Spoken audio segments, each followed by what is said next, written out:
لوگ سفر کر رہے تھے اور وہ بس جب جنگل کے بیچ میں پہنچتی ہے تو اسی درمیان ایک حاملہ عورت، پریگننٹ عورت اس بس میں اپنے ہسبینڈ کے ساتھ چڑھتی ہے، اور جب اپنے ہسبینڈ کے ساتھ اس بس میں چڑھتی ہے تو بس میں سیٹ خالی نہیں ہے کہ وہ کہیں بیٹھ جائے، اور عورت حاملہ ہے، پریگننٹ ہے، تو سامنے میں بھی مسلم بھائی بیٹھا ہوتا ہے جن کے سر پہ ٹوپی ہے، چہرے پہ داڑھی ہے، کرتا پائجامے میں ہے، وہ سمجھ جاتے ہیں کہ یہ ہماری بہن ہے۔ وہ الگ بات ہے کہ یہ مسلم نہیں ہے، غیر مسلم ہے تو ہماری بہن ہے، تو انسان ہے، تو یہ تکلیف میں وہ اپنی سیٹ کو چھوڑ دیتے ہیں اور اس بہن کو کہتے ہیں کہ بہن آپ یہاں بیٹھ جاؤ، میں کھڑا ہو جاؤں، جب تک آپ ہاسپٹل نہیں پہنچ جاتے تب تک آپ میری سیٹ پر بیٹھو۔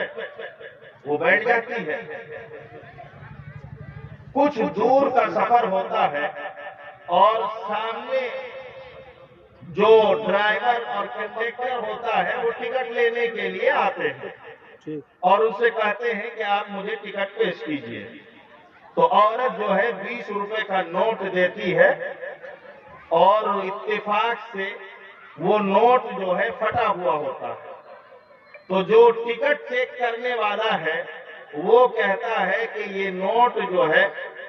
قابل قبول نہیں ہے، لہذا آپ کوئی دوسری رقم مجھے عطا کرے، کوئی دوسرا نوٹ دے، تب آپ کو بس میں چلنے کی اجازت ہوگی، ورنہ بیچ جنگل میں میں آپ کو اتار دوں گا۔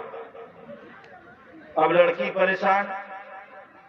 درد کی حالت میں ہے، اب ان کے پاس زائد رقم بھی نہیں ہے کہ ان کو دے سکے، سرکاری ہاسپٹل میں جا رہی تھی، تو وہ مسلم بھائی جو کھڑے تھے انہوں نے اپنے جیب سے 20 روپے نکالے اور وہ 20 روپے ٹکٹ چیک کرنے والے کو دے دے۔ یہ سفر مکمل ہوا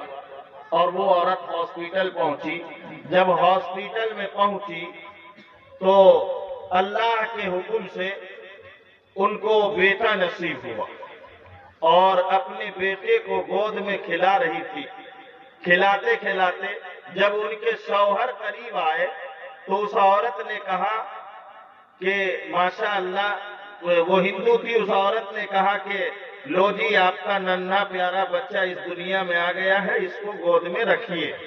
تو جو اس کے ہسبینڈ ہے وہ کہتے ہیں کہ ننھا پیارا بچہ تو مجھے پیارا ہے ہی،